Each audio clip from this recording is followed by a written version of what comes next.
अस्सलाम वालेकुम। प्रोग्राम सहाफ़ी में मतीउल्लाह जान। आज के प्रोग्राम में हम बात करेंगे एक बहुत अजीम बरसगीर पाक व हिंद के आज़ादी की जो तहरीक अंग्रेज़ों के ख़िलाफ़ चली थी उसके हीरो।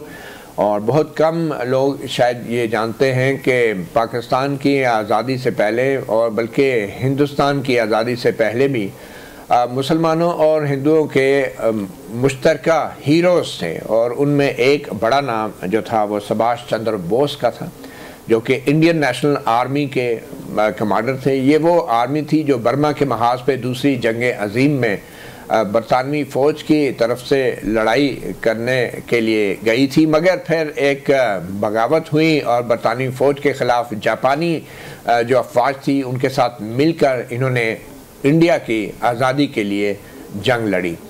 मगर जब जापान को शिकस्त हुई तो फिर बरतानवी फ़ौज ने इन 40,000 इंडियन नेशनल आर्मी के जो फ़ौजी थे, सिपाही थे, उनको गिरफ़्तार किया। इनमें से 800 का फ़ौजी अदालतों में मुकदमा भी चला बगावत के इल्ज़ाम में। और फिर जो कुछ हुआ वो तारीख़ का एक हिस्सा है। सुभाष चंद्र बोस के एक पोते जो हैं आज वो हमारे मेहमान हैं और वो एक बहुत ही सीनियर सहाफ़ी हैं। आशीष राय एक मारूफ ब्रॉडकास्टर और सहाफ़ी जिनका कैरियर 5 दहाइयों पर मुश्तमिल है। आज़ादी पसंद रहनुमा सुभाष चंद्र बोस के पोते हैं। वो वियना में पैदा हुए, दार्जिलिंग और कोलकाता में तालीम हासिल की और 24 साल की उम्र में ऑल इंडिया रेडियो के लिए टेस्ट मैच के कमेंटेटर बन गए। इनकी क्रिकेट कमेंट्री में नुमायाँ पहचान रही है। 1977 में गैर मुल्की नामानिगार के तौर पे काम किया। BBC और CNN जैसे बड़े इदारों के साथ भी मुंसलिक रहे। 1992 में वो CNN के पहले साउथ एशिया के ब्यूरो चीफ बने। बाद में नेटवर्क के एडिटर और एडिटर एट लार्ज के तौर पे खिदमत अंजाम दी। फिर ITN आनंद बाज़ार ग्रुप और टाइम्स ऑफ इंडिया के लिए भी काम किया। हाल ही में आशीष राय उनकी एक किताब भी मंज़र-ए-आम पे आई है, the trial that shook Britain, how a court martial hastened acceptance of Indian independence. इस किताब के अंदर उन्होंने पहली बार एक तहकीकी मकाले के ज़रिए ये बताया है कि कैसे इंडियन नेशनल आर्मी और उनके कमांडर का कोर्ट मार्शल किया गया बरतानवी फ़ौज की अदालतों के अंदर। और बाद में जो कुछ हुआ उसके बारे में खुद आशीष राय हमें बताएंगे। आशीष राय, बहुत शुक्रिया आपने सहाफ़ी प्रोग्राम को वक्त दिया। ये हमारे लिए बड़े एजाज़ की बात है। हाल ही में आप पाकिस्तान और इंडिया के क्रिकेट के डिप्लोमेसी के हवाले से भी आपके बयानात कुछ हमारी नज़र से गुजरे हैं। मगर फर्स्ट थिंग फर्स्ट, सबसे पहले तो इंडियन नेशनल आर्मी के आपके जो हीरो इंडियन नेशनल आर्मी के सुभाष चंद्र बोस साहब, आपके दादा हजूर कहें तो गलत ना होगा। तो पहले तो ये बताएं कि ये जो आपने किताब लिखी है ये आपको ख्याल कैसे आया और क्या इससे पहले सुभाष चंद्र बोस के हवाले से कोई इतनी तफसीली मालूमात अवेलेबल नहीं थी, कोई तहकीक या कोई मकाला नहीं था? बात ऐसा था कि ऑक्सफोर्ड में एक प्रोफेसर ने ये मुझे कहा कि आप ये मसला के बारे में और एक पूरा किताब लिखिए। मतलब ये जो INA या आज़ाद हिंद फ़ौज का जो कैंपेन था वो उसके बारे में बहुत लोग लिखा है। ऐसा नहीं कि इस बारे में पहले इससे कोई लोगों ने नहीं लिखा है। मतलब उसके बाद जो ट्रायल हुआ दिल्ली में 45 साल 46 साल में, उसके बारे में भी बहुत लोग लिखा है। बड़ा मशहूर के बाद जो मशहूर प्रोफेसर हिस्टोरियन लोग इसके बारे में लिख चुका है। लेकिन पूरा किताब किसी ने नहीं लिखा। तो मुझे ये ऑक्सफोर्ड का प्रोफेसर रिक ट्रेनर, उन्होंने मुझे कहा कि ये सब्जेक्ट पूरा एक किताब हो सकता, सिर्फ एक चैप्टर ये या 4 पैराग्राफ ऐसा नहीं। तो इससे मैंने उनसे पूछा कि अगर ऑक्सफोर्ड में आप मुझे फैसिलिटी दे सकते तो मैं काम करूंगा। लेकिन आपको सुभाष चंद्र बोस का पोता होने का भी फ़ायदा हुआ? नहीं, वहाँ पे ब्रिटेन में तो ऐसा कोई फ़ायदा नहीं मिलता नहीं, मगर जाहिर बात है कुछ इन्फॉर्मेशन चीज़ें सीना बसीना चलती हैं फैमिली के अंदर। जो मालूमात आपको सुभाष चंद्र बोस की शख्सियत के बारे में होंगी, जाहिर बात है बाहर ख़ानदान से बाहर तो किसी को नहीं होंगी। तो क्या इस किताब के अंदर कोई ऐसी वैल्यू एडिशन आपने की है ये जो आपके वालिद के जरिए आप तक पहुंची हो? आप ये सच बात कह रहे हैं, क्योंकि मेरा माँ के तरफ से मैं बहुत कुछ सुना हूँ एकदम। मैं जब छोटा सा उस उम्र से मैं सुनते रहा उनके वालिदा से, क्योंकि मैं आपके नाना थे? हाँ, मेरा नाना का छोटा भाई थे। अच्छा, नाना के छोटे भाई थे। मेरा नाना थे शरत बोस, मतलब मेरा माँ का पिता। जी जी। हाँ, एंड उनका छोटा भाई। तो वो क्या करते थे? जो वो मशहूर लॉयर थे और कांग्रेस का लीडर भी थे। अच्छा।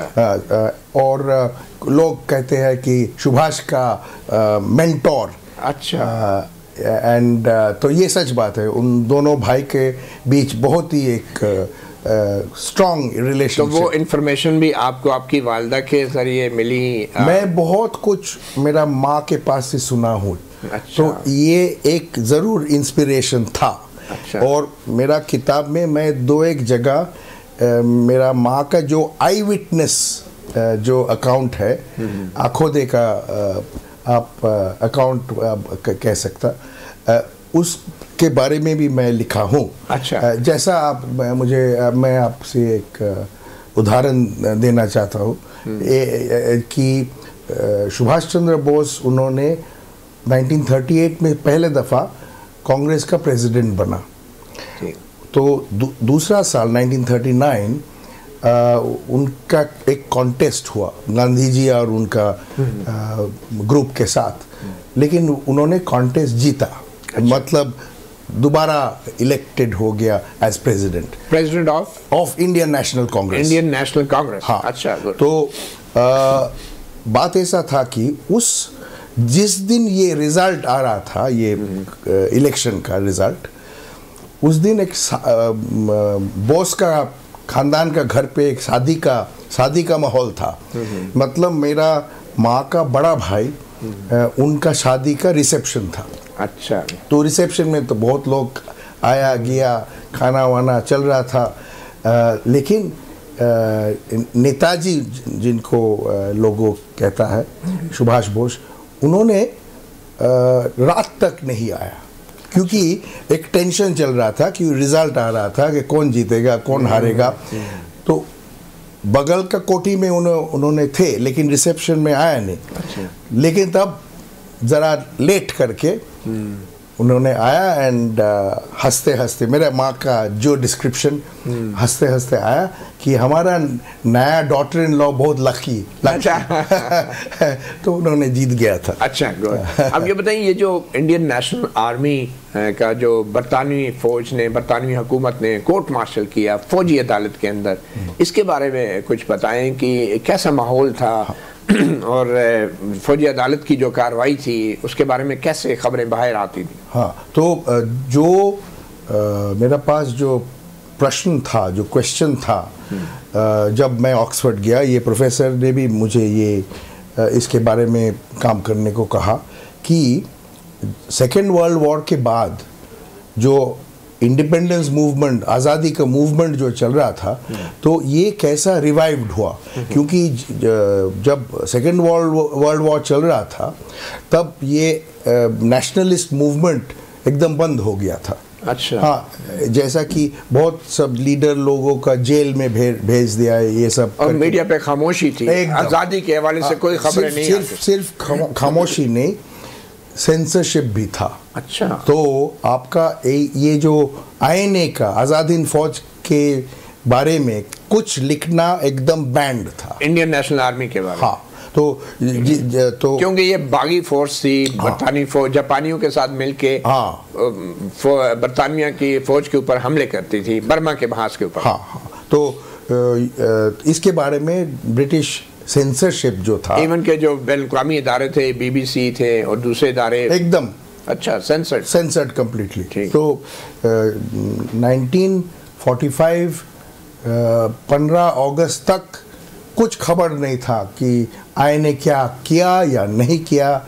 आईएनए बोल के कोई एक ऑर्गेनाइजेशन था या नहीं था, इंडियन लोगों का कोई मालूम नहीं था। तो ये जो इंडियन कांग्रेस के लीडरान थे, जो रहनुमा थे बड़े, गांधी जी हो गए और जवाहरलाल नेहरू हो गए, ये इस पूरे सेकेंड वर्ल्ड वॉर के अरसे में कहाँ? जेल में नेहरू तो ज्यादा से ज्यादा जेल में थे, गांधी जी भी जेल में थे। ठीक है। तो कांग्रेस का सब लीडर लोग जेल में थे। अच्छा।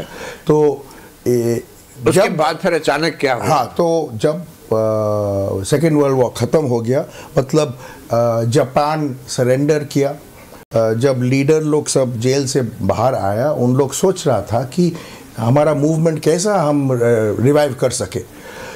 तो उसका जवाब बहुत आसान से मिल गया। जवाब क्या था कि तब ये ब्रिटिश लोग ये सिद्धांत लिया था, डिसीजन लिया कि हम लोग जिस सोल्जर लोग, ऑफिसर लोग ब्रिटिश आर्मी छोड़ के जो INA में शामिल हुआ, इंडियन नेशनल आर्मी के साथ, इंडियन आर्मी में बगावत में शामिल हो, हाँ, तो उन लोग का हम लोग ट्रायल में कोर्ट मार्शल करेगा। अच्छा। हाँ, तो फैसला हुआ कि दिल्ली का रेड फोर्ट में सबसे पहला ये कोर्ट मार्शल होगा। अच्छा, दिल्ली का रेड फोर्ट, लाल किला। अच्छा। लाल किला में के अंदर वहाँ पे मिलिट्री का बैरक्स था। मिलिट्री के बैरक्स के अंदर एक कमरा बनाया, वहाँ पे वो डॉर्मेट्री था, मतलब सोने का जगह था।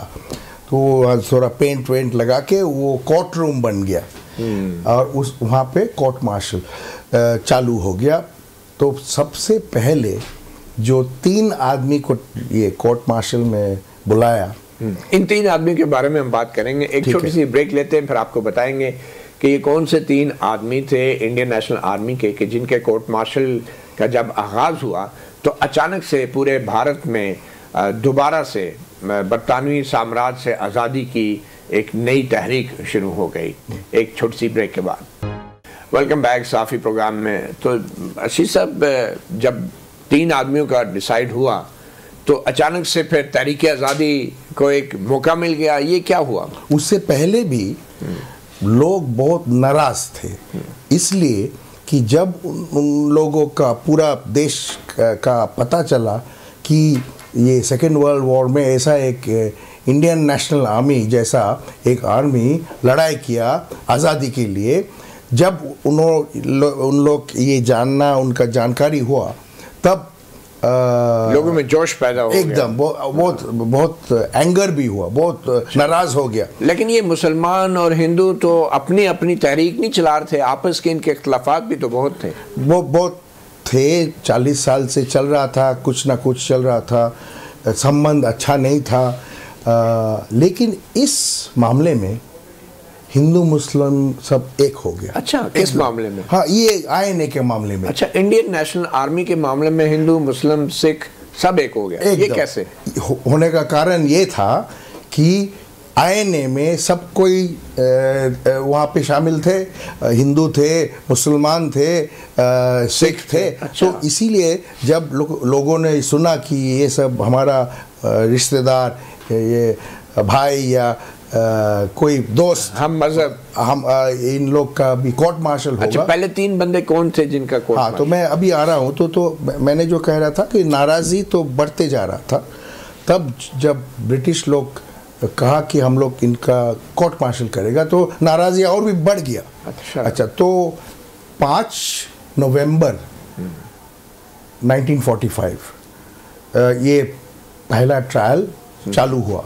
तो पहला ट्रायल में ब्रिटिश लोग 3 आदमी को वो कोर्ट मार्शल करने को सिद्धांत लिया। इसमें एक थे कैप्टन शाहनवाज खान, दूसरे थे कैप्टन प्रेम सहगल और तीसरे थे लेफ्टिनेंट गुरबख्श ढिलन। यानी कि कैप्टन शाहनवाज खान मुसलमान थे, ये यहाँ पाकिस्तान के इलाके से उनका ताल्लुक़ था, पंजाब के इलाके से, और दूसरे थे हिंदू थे, आप बता रहे थे नाम उनका? प्रेम सहगल थे, और तीसरे जो थे वो सिख थे, ढिलन। तो ये 3 मज़ाहिब के लोगों का उन्होंने ट्रायल का फैसला किया। हाँ, और इससे ये जो यूनिटी और भी बढ़ गया।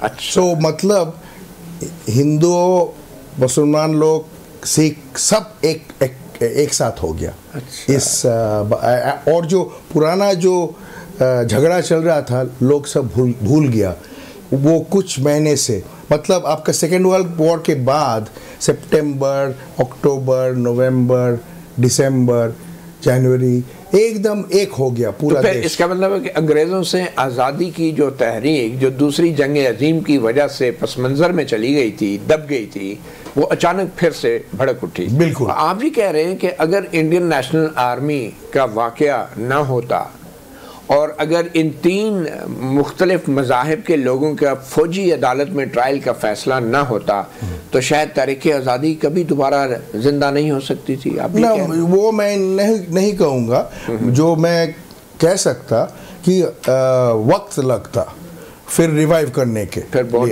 टाइम लगता। लेकिन इसकी वजह से इसकी वजह से एकदम बहुत जल्दी हो गया। सो रिवाइवल, फ्रीडम मूवमेंट का, आज़ादी का, जंग का जल्दी से रिवाइवल हो गया। अच्छा, 1938 में जो है सुभाष चंद्र बोस को इंडियन नेशनल कांग्रेस का सदर आपने बताया मुंतखब भी किया गया। तो फिर जब ये इंडियन नेशनल आर्मी जो है 40,000 लोग गिरफ्तार हुए तो उनमें से कुछ का कोर्ट मार्शल का फैसला हुआ, 700-800 अफराद के कोर्ट मार्शल का फैसला हुआ। तो फिर उसके बाद पाकिस्तान बन गया। तो ये कब सुभाष चंद्र बोस की इनकी डेथ कब हुई? हाँ, तो मैंने जो कहा कि 15 अगस्त सेकेंड वर्ल्ड वॉर ख़त्म हो गया। ठीक है। जापान सरेंडर किया। उसका 3 दिन बाद नेताजी का देहांत हो गया क्योंकि उन्होंने एक प्लेन क्रैश में थे।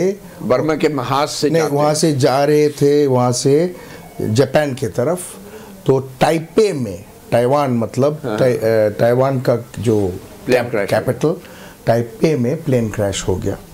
और उसका करीब 6 घंटा बाद एक आर्मी हॉस्पिटल में उनका देहांत हो गया। तो उनके साथ जिन्होंने थे उस ज़माने में भारतीय, इंडियन, तब पाकिस्तानी थे, कर्नल हबीबुर रहमान। अच्छा। हाँ, वो जहाज में मौजूद थे। हाँ, वो ओनली इंडियन थे, बाकी सब जापानीज लोग थे वो उस जहाज में।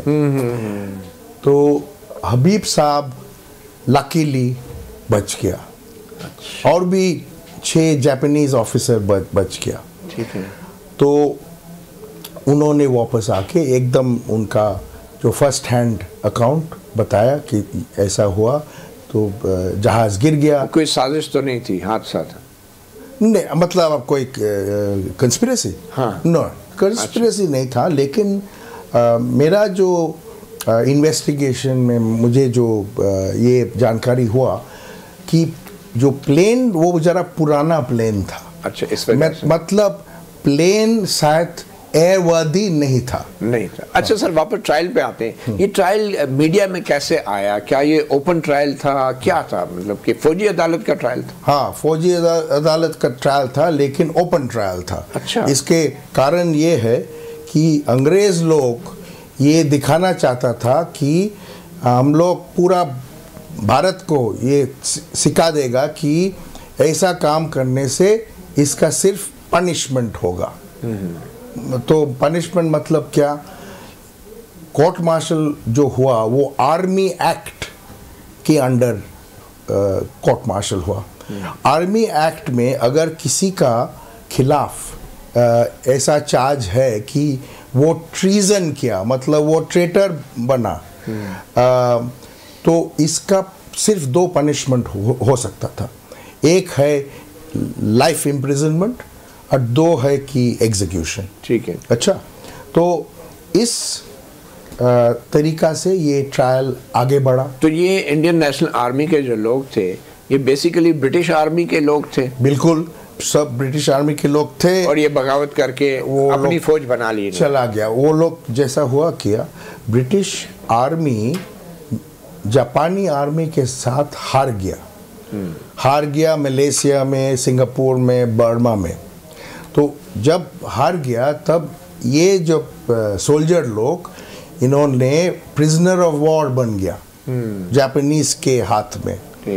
तो जापानीज लोग, वो लोग एक प्रस्ताव लाया कि देखो भाई, आप लोग ये प्रिजन में रह सकता, मतलब जेल में, ठीक है, या लड़ाई कर, एक लिबरेशन फोर्स बनाइए, अच्छा, इंडिया का आज़ादी के लिए, वहाँ पे आप लड़िए, तब हम छोड़ देगा आप लोग का।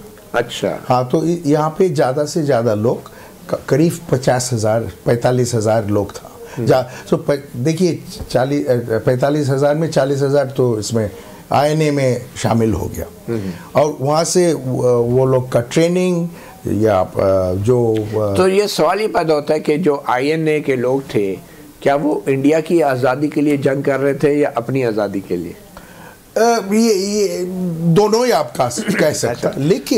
लेकिन पहले तो ये सच है कि अपना आज़ादी मिल गया, लेकिन उन लोग का एक मोटिवेशन भी आ गया कि अपने मुल्क की सुभाष बोस आने के बाद, सुभाष बोस जर्मनी में थे, जर्मनी से उन्होंने आ गया साउथ ईस्ट एशिया में ये आर्मी को इकट्ठा करके उन्होंने ये अच्छा, ये जो मोटिवेट किया, जो कहता है, बिल्कुल, और वो लोग मोटिवेट हुआ भी, ये बिल्कुल सच बात है, बड़ी बात है। फिर जो ब्रिटिश आर्मी के अंदर भी तो मुसलमान, सिख और हिंदू मौजूद थे ना। बिल्कुल। तो बेसिकली उन्होंने ही तो ट्रांसफर कर दिया आईएनए में चले आया। नहीं, वो चले तो आए, लेकिन फिर भी बहुत से लोग तो फिर भी मौजूद होंगे, ब्रिटिश आर्मी में रह गए होंगे, या उन्होंने भी फिर छोड़ दिया। जब ये स्टोरी सामने आई तो उनका क्या रद्द अमल था? आपका 80% आईएनए में चले आया। अच्छा, हाँ। अच्छा, चले एक साथ छोटी सी ब्रेक लेंगे। हमारे साथ मौजूद हैं सीनियर जर्नलिस्ट आशीष राय, जो कि पोते हैं इनके नाना के भाई जो थे, वो लेजेंडरी फिगर सुभाष चंद्र बोस, जो कि इंडियन नेशनल आर्मी के कमांडर रहे हैं और इंडियन नेशनल कांग्रेस के भी सदर मुंतखब हुए थे। एक छोटी सी ब्रेक के बाद बात करेंगे पाकिस्तान और भारत के ताल्लुकात के हवाले से। पाकिस्तान जब बना उस वक्त क्या सिचुएशन थी, और फिर कश्मीर का जो डिस्प्यूट है उसमें मामला कैसे बिगड़ा। वेलकम बैक आशीष साहब। पाकिस्तान बन गया और फिर कश्मीर का एक डिस्प्यूट रहा, जो कि एक बुनियाद बना, बुनियादी तौर पे एक पाकिस्तान और भारत के ख़राब ताल्लुकात की। तो आपके ख्याल में कश्मीर के जो मुसलमान लोग थे, उसके लिए अक़वाम मुत्तहिदा ने करारदाद भी मंजूर की कि वहाँ पे इस्तिस्वाब राय होना चाहिए, प्लेबिसिट होना चाहिए, रेफरेंडम होना चाहिए, तो वो क्यों नहीं हो पाया? क्या अक़वाम मुत्तहिदा की करारदाद पे अमल होना चाहिए था या नहीं? प्लेबिसिट इसलिए नहीं हुआ कि प्लेबिसिट के पहले कुछ कंडीशंस था। ये तो प्लेबिसिट का बात तो यूनाइटेड नेशंस ने कहा तो, और जब वो प्लेबिसिट का जो डिसीजन लिया यूनाइटेड नेशंस, उसका कुछ प्री कंडीशंस था। प्री कंडीशंस में था कि सब सैनिक लोगों का, सोल्जर लोगों का विड्रॉ करना पड़ेगा, चाहे वो इंडिया का है चाहे पाकिस्तान। हाँ, नहीं, पाकिस्तान की करना पड़ेगा, यही था कंडीशन। हाँ, अच्छा, ये पाकिस्तान, इंडिया के ऊपर ये कंडीशन नहीं तो था। फिर तो ये बड़ा आसान था। फिर तो इंडिया कहता आज भी इंडिया मान जाए, तो क्या वजह है? क्या वहाँ तो उसका जो वो सिर्फ एक प्री कंडीशन मैं कह रहा हूँ, और भी था। तो वो प्री कंडीशन में जो करना था वो हुआ नहीं, तो इसीलिए तो साल चला गया, डेकेड चला गया। तो कई नस्लें जो हैं इस आज़ादी की जंग में उनका खून बह गया। जंग हुई, 1965 की जंग हुई। बिल्कुल। तो और वहाँ पे जो आबादी थी वो 47-48 में सबसे पहला जंग तो वो ही, और फिर 65 में भी। तो वो जो मुस्लिम आबादी थी वो तो अक्सरियत में थी, तो उनकी राय को एहतराम तो होना चाहिए था ना। तो वो तो प्लेबिसिट का तो वही डिसीजन था, लेकिन आज भी आप समझते हैं अक़वाम मुत्तहिदा की करारदाद पे अमल होना चाहिए? देखिए, अब तो मामला बढ़ गया। अच्छा। बढ़ते बढ़ते अब दूसरा स्टेज में चला गया। तो इसीलिए मैं कह रहा हूँ कि 2004 और 2008 के बीच आगरा नहीं, आगरा नहीं, ये जो कहता है बैक चैनल का बातचीत चला, ट्रैक टू बैक चैनल, सही। मतलब ये ऑफिशियल था, लेकिन मुशर्रफ का, हाँ, तो इसमें पाकिस्तान का तरफ से जिन्होंने नेगोशिएटर थे उनका नाम तारिक अजीज, और इंडिया का तरफ से थे एम्बेसडर सतिंदर लांबा।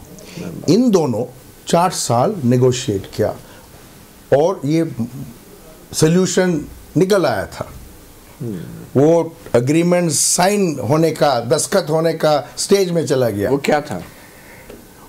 फॉर्मूला ऐसा हुआ, ये चालू था 4 पॉइंट फॉर्मूला जो मुशर्रफ का फॉर्मूला था, उसके बाद 4 से बढ़ के शायद 12 पॉइंट हो गया। तो बहुत सारा था, डीमिलिटराइजेशन एक था, अच्छा, हाँ, और जो सॉफ्ट बॉर्डर हो जाएगा, यानी फौजों को निकालने का भी एक उसमें था, और उस पर दोनों मान गए थे। तो हाँ, तो मैं जो कहता हूँ कि ये एक सीधा रास्ता है, लेकिन फिर कहा गया कि इंडिया उससे बैक ऑफ कर गया। नहीं, ऐसा नहीं, ये ठीक नहीं। जो ये नहीं होने का कारण था कि मुशर्रफ साहब उन्होंने पावर से चला गया, ही लॉस्ट पावर। वो तो 2007 में गया ना, 8 में गया। हाँ, तो ये नेगोशिएशन 8 तक चला। अच्छा, हाँ, तो इसीलिए उसके बाद जो यहाँ पे जो सरकार आया तो वो आगे नहीं लेके गया।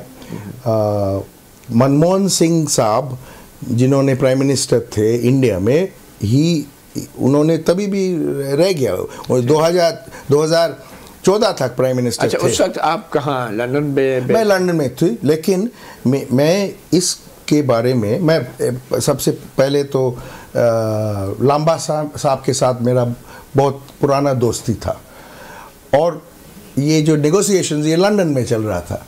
तो तारिक अजीज साहब से भी मुझे वहाँ पे मुलाकात हुआ। अच्छा, हाँ, तो मैं जानता था। अच्छा, ये बताएं कि नवाज शरीफ साहब ने जब वाजपेयी साहब को लाहौर बुलाया, हाँ, और वहाँ पे वाजपेयी साहब जो थे वो मीनार पाकिस्तान पे भी गए, और एक बस सर्विस का भी ऐलान हुआ, उसमें हालात तो बड़े अच्छे हो गए थे। तो नवाज शरीफ साहब से कभी मुलाकात हुई आपकी? बहुत दफ़ा। और उनको आप कैसा देखते हैं, वो कोशिश उनकी? मैं देखता हूँ इस तरीक़ा से कि नवाज शरीफ साहब जेन्युइनली इंडिया के साथ फ्रेंडशिप मांगते हैं। अच्छा, यस, उन्होंने बहुत दफ़ा ये कोशिश भी किया। अच्छा, क्या वजह था उनके? क्यों? उनका जो बोलना है कि अगर हम लोग का इकोनॉमिक रिलेशनशिप बेहतर हो गया तो इसमें फ़ायदा है, दोनों देश का फ़ायदा है। हम लोग जो देख रहा है चाइना और इंडिया का बीच, अब देखिए इस वक्त चाइना इंडिया बॉर्डर में प्रॉब्लम चल रहा है। प्रॉब्लम क्या है कि चाइनीज़ ट्रूप्स भारत के अंदर, इंडिया के अंदर आके बैठा है। तो टेंशन बहुत दिन से, 5 साल से चल रहा है ये बॉर्डर डिस्प्यूट। ये तो पुराना बॉर्डर, आप हमारा इंडिया और पाकिस्तान के बीच टेरिटोरियल डिस्प्यूट, वहाँ भी टेरिटोरियल डिस्प्यूट इंडिया और चाइना के बीच। तो नवाज शरीफ इसमें क्या चाह रहे थे एग्जैक्टली? तो उन्होंने, तो ये एग्जाम्पल मैं देना चाहता हूँ कि ये चाइना और इंडिया के बीच 116 बिलियन डॉलर्स का ट्रेड आज। हाँ, इसमें से ये मतलब कि इतना तक बढ़ सकता, मतलब आपका बॉर्डर डिस्प्यूट में, लेकिन पूरा बढ़ेगा नहीं, क्योंकि there is a lot at stake.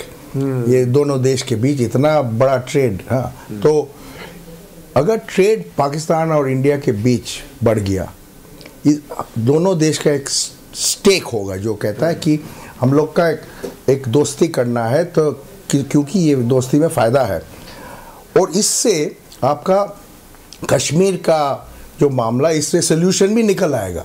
सही। क्योंकि अगर आपका एक एटमॉस्फेयर तैयार हुआ, जैसे यूरोपियन यूनियन का, हाँ, उनके आपस के इख्तलाफात जो सेकेंड वर्ल्ड वॉर के बाद में हुआ, आप अच्छा, लेकिन अब सवाल ये पैदा होता है कि अब इस वक्त भारत जो है मुबैना तौर पे इल्ज़ाम है कि बलूचिस्तान के अंदर हालात को वो ख़राब कर रहा है, और आपके कुलभूषण जादेव जो एक भारत नेवी का एक जासूस था वो भी पकड़ा गया वहाँ बलूचिस्तान में, उसने भी बड़ा इंकशाफ किया। तो क्या भारत को इस हवाले से अपनी पॉलिसियों पे गौर करना चाहिए?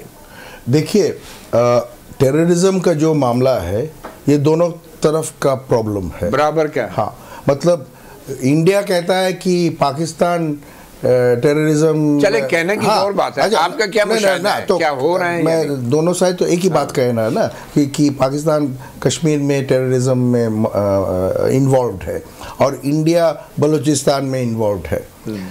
मेरा जो कहना है, बैठ के अगर दोनों साइड का ये, लेकिन कश्मीर के हवाले से तो अब तो पाकिस्तान की तरफ से बहुत कुछ बदल गया।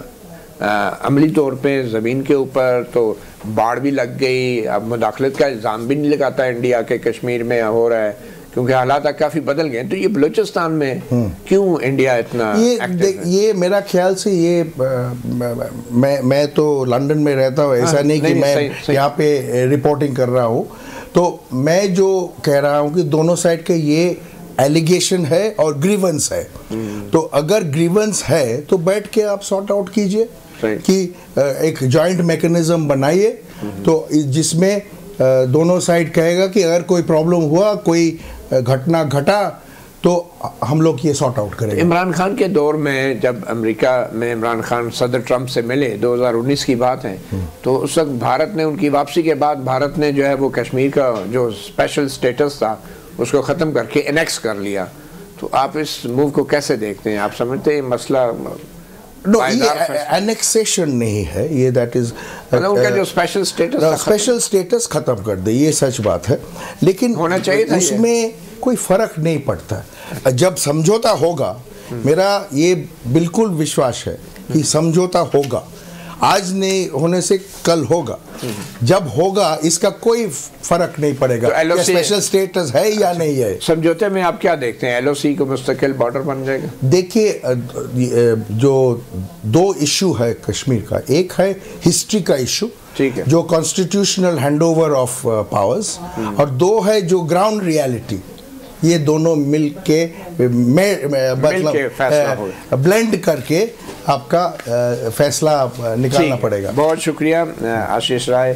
The trial that shook Britain, ये इनकी किताब है, आप ज़रूर पढ़िए, और इसमें कुछ एक्सक्लूसिव मालूमात भी हैं। जैसा उन्होंने कहा कि कुछ मालूमात तो सीना बसीना ख़ानदान में चली हैं।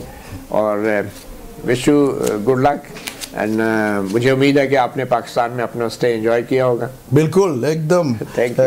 मेरा यहाँ बहुत दोस्त है, ठीक, बिल्कुल आए नहीं, सब सोल्जर लोगों का लड़का लड़की वो भी यहाँ पाकिस्तान में है। ठीक है, हाँ। बहुत शुक्रिया आशीष राय। साहब प्रोग्राम से इतना ही, इजाज़त दीजिए, अल्लाह हाफिज़।